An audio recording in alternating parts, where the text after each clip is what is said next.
In California, we've had record-breaking heat waves the last few years. Ensuring we have enough water from year to year is vitally important. So I wondered, once I use water in my home, like from the sink or the shower, what happens to it after that? I visited the Sonoma Valley Wastewater Treatment Plant to find out.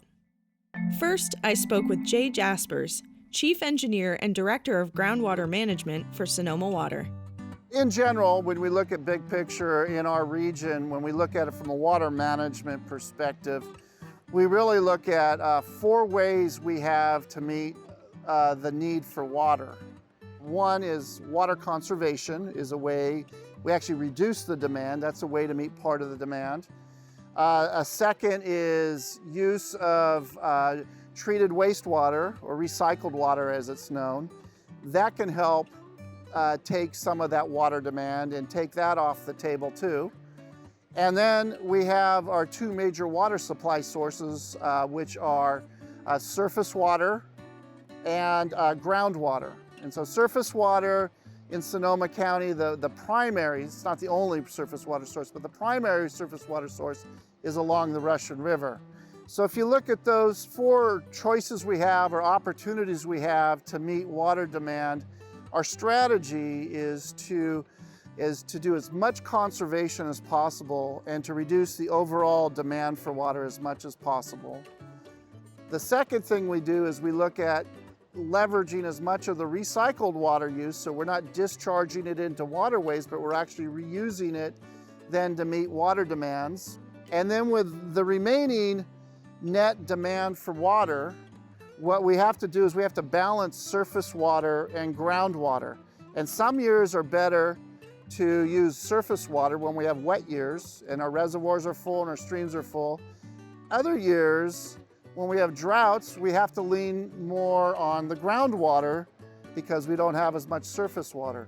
We're only going to be more resilient in being able to do that and do that balancing act if we maximize conservation and we maximize recycled water so that our job in balancing groundwater and surface water to meet the net demands is a little bit easier. Next, I spoke with Kevin Booker, Water Agency Principal Engineer for Sonoma Water, about some of the ways recycled water can be used. A lot of the wastewater treatment plants up here, at least in Northern California, a lot of recycled water is used for agricultural irrigation. And as you can see around us, a lot of vineyards. This particular plant, we also do pasture land. And then also for wetlands enhancement. So out over in the southern part of our system, we have management units that we constructed. And we place recycled water in those management units, mainly in the fall for migratory waterfowl. So as they're coming through, need a place to land, a good water sort of pond for them to land. So we use it for that. And we've been doing that for, I want to say, well over 20 years. Another use of recycled water is, and this is mainly in the urban areas, where recycled water is used to irrigate golf courses or commercial turf or irrigation of commercial landscaping. And what that does is it replaces the need for potable water supplies, such as water from the Russian River system. So it helps take some stresses off the Russian River system, as well as some cities may pump groundwater also for part of their water supply. So it can help offset groundwater too. After I understood some of the applications of recycled water, it was time to see the process of how wastewater goes from, well, wastewater to clean and safe recycled water. So for this treatment plant is the largest that the Water Agency manages. It has an average dry weather flow of 3 MGD. In terms of the Bay Area, it's a very small plant. There are plants that are way bigger than this one. So what we have here is the influent. And this is where the wastewater comes into the treatment plant. And if you want to take a look down, that's it. And you can see all the stuff that's coming into the plant. So we're going to go to the grit chamber next. It's where really the effluent gets pumped through and where we sort of remove all of the paper, sometimes money. This is what happens, where it gets captured and it gets disposed of here, and obviously we have our waste haulers come and haul it away.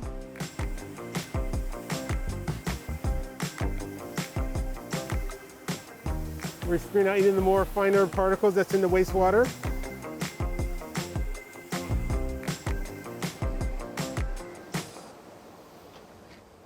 So right you see behind me are our aeration basins where the bugs live. What you see is that we're pumping air through the mixture. There's, feeds the bugs eat, the material that's in the wastewater. And then really from there we send it over to one of our clarifiers, again, where some of the smaller particles will get settled out. And that goes over to our tertiary filters. There are tertiary filters in here. And this system here allows us to treat up to 16 MGD, 16 million gallons per day.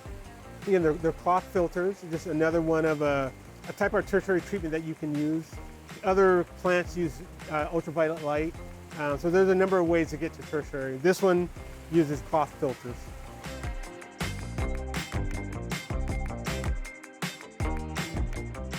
It's really another level of treatment is what it is. Again, it's to meet certain Title 22 requirements. And as you go from secondary to tertiary, your uses of recycled water goes up as well. So unfortunately, you can't see it, but after this process goes to the tertiary filters, it gets chlorinated. And as a requirement, it has to have a certain contact time with the chlorine. And what you see over here to my right is our chlorine contact chamber. The water flows through. It has to meet a certain contact time. Once it's done that, it goes through another pipe, and at that point, because we can't discharge water with chlorine in it, we have to dechlor it. So we add another chemical to dechlor it, and then at that point, it's ready to go out the door. For every gallon of recycled water used, you are saving a gallon of potable water. It leaves that gallon, so that gallon can go to a household or to a business, and I think that's the impact.